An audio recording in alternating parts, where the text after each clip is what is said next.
रामपुर शहर में किशन नाम का एक गरीब मजदूर अपनी पत्नी और बच्चों के साथ एक कच्चे घर में रहता था। उसका घर पुरानी लकड़ी और टाट से बना हुआ था, जो सर्दी और बारिश से बचने के लिए पर्याप्त नहीं था। किशन दिन रात मेहनत और मजदूरी करता, लेकिन वो इतने पैसे नहीं कमा पा रहा था जिससे वो अपने परिवार के लिए एक पक्का घर बना सके। इस बार भी कड़ाके की सर्दी थी। एक रात सर्दी के साथ बहुत ज्यादा बारिश आनी शुरू हो गई।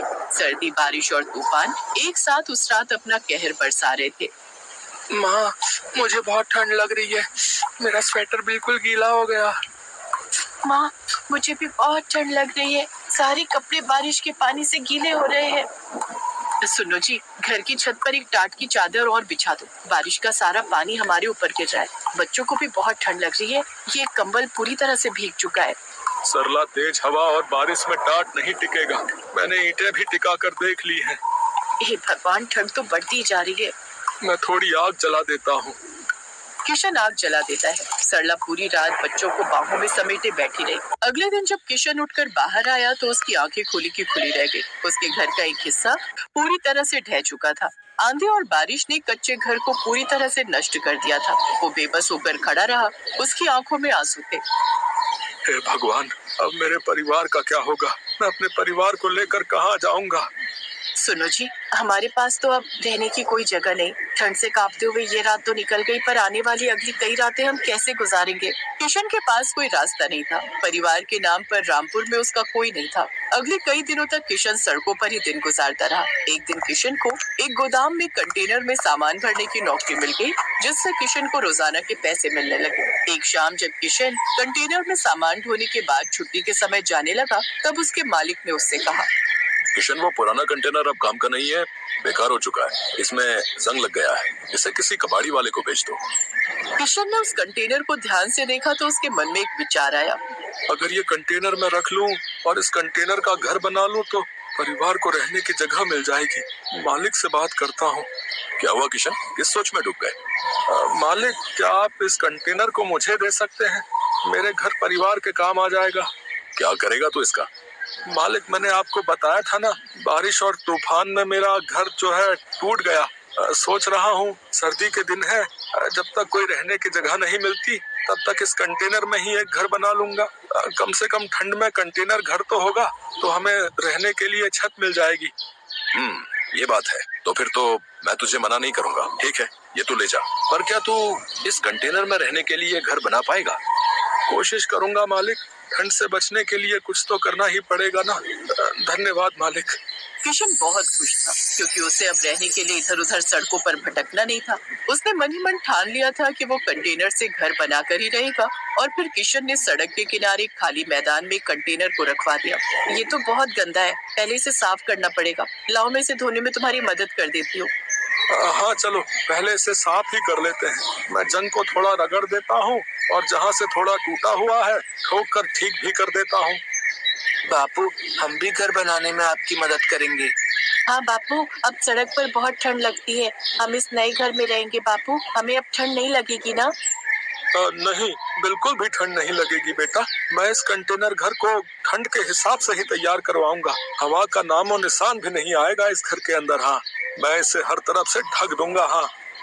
किशन ने कंटेनर को साफ किया, लोहे की जंग को रगड़कर हटाया। उसने पेंट का एक डिब्बा लिया और पूरे कंटेनर को पेंट कर दिया और एक कबाड़ी वाले से कुछ बेकार लकड़ी के टुकड़े खरीद लिए और उन्हीं से उसने कटिंग करके लकड़ी के दरवाजे और खिड़की बना दी।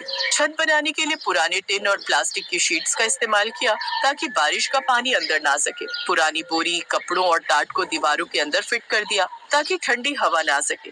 किशन अभी घर बना ही रहा था कि तभी उसे पता चला कि पड़ोस के मंदिर में एक सेठ कंबल बांट रहे हैं। सरला, हमें गर्म कपड़ों और कंबल की बहुत जरूरत है। चलना, एक बार देखते हैं, शायद हमें भी कंबल मिल जाए।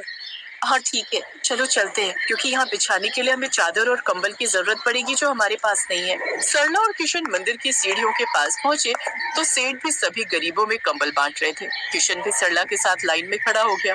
अभी किशन कंबल लेने ही लगा था कि तभी उसका मालिक, जहाँ पर वो काम करता था, आ जाता है। नमस्ते सेठ जी, कैसे हैं आप? सही है, पुण्य का काम हो रहा है। सोच रहा हूँ मैं भी इस बार ठंड में थोड़े कंबल बांट दूं। हाँ हाँ, बिल्कुल बिल्कुल। अभी तो मकर संक्रांति आ रही है, उस पर भी मैंने पहले से ही सोच लिया है कि कुछ ना कुछ दान जरूर करूंगा। इसी बहाने भगवान से जुड़े रहने का अवसर प्राप्त होता है भाई, और किसी ना किसी की मदद भी हो जाती है। अरे किशन, तू और यहाँ पर तेरा कंटेनर घर बन गया क्या?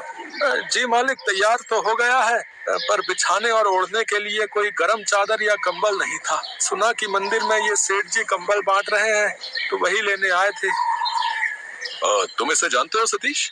हाँ सेठ जी, मेरे गोदाम में ही नौकरी करता है। एक कंटेनर बहुत खराब था, इसने बोला कि ये उसका घर बना लेगा। इसके पास रहने को छत नहीं थी, वही इससे पूछ रहा हूँ। बहुत बढ़िया बात है, कंटेनर का घर। अगर तुम बुरा ना मानो तो क्या तुम हमें दिखा सकते हो किशन? जी जी सेठ जी, जरूर, वहाँ उस तरफ। सेठ और किशन का मालिक जब कंटेनर के घर को देखते हैं तो दोनों हैरान रह जाते हैं। किशन की काबिलियत की वो दोनों बहुत तारीफ करते हैं। किशन बेटा, सचमुच तुमने ये कंटेनर का घर बनाकर बहुत अद्भुत काम किया है। मेरे मन में तो एक विचार आ रहा है। सतीश, अगर तुम साथ दो तो। क्या विचार सेठ जी, बताइए, मैं तो हमेशा आपके साथ खड़ा हूँ। मैं सोच रहा हूँ क्यों ना हम एक ऐसी फैक्ट्री लगाएं जहाँ पर कंटेनर के बने घर मिले। जिन लोगों के पास रहने के लिए घर नहीं होता, वो इन कंटेनर के घरों में रहकर आराम से अपनी परेशानी दूर कर सकते हैं। बस हमें और तुम्हें उस कंटेनर के घर का दाम तय करना है। और हाँ, कंटेनर के घर बनाने का सारा दिमाग हमारे किशन का होगा। किशन भी इस काम में हमारा पार्टनर बनेगा। ये तो बहुत बढ़िया विचार है सेठ जी, नेक काम में देरी कैसी। हम इस प्रोजेक्ट पर काम करना शुरू कर देते हैं। किशन के हुनर ने उसे नई दिशा दी। सेठ और उसके मालिक के साथ मिलकर उसने कंटेनर के घर बनाने का काम शुरू किया, जिसके लिए उसे अच्छी पेमेंट मिला करती थी, क्योंकि अब वो उनका पार्टनर बन गया था। किशन इन सब के लिए भगवान को धन्यवाद कहता है। किशन में एक खासियत थी, वो भले ही आज अमीर बन गया था, पर उसने बहुत से गरीबों को ठंड में कंटेनर घर मुफ्त में बांटे। और किशन ने कंटेनर घर में ही एक साथ बहुत से लोगों के रहने की सुख सुविधाएं भी देनी शुरू कर दी, क्योंकि वो जानता था कि गरीबों का दुख क्या होता है।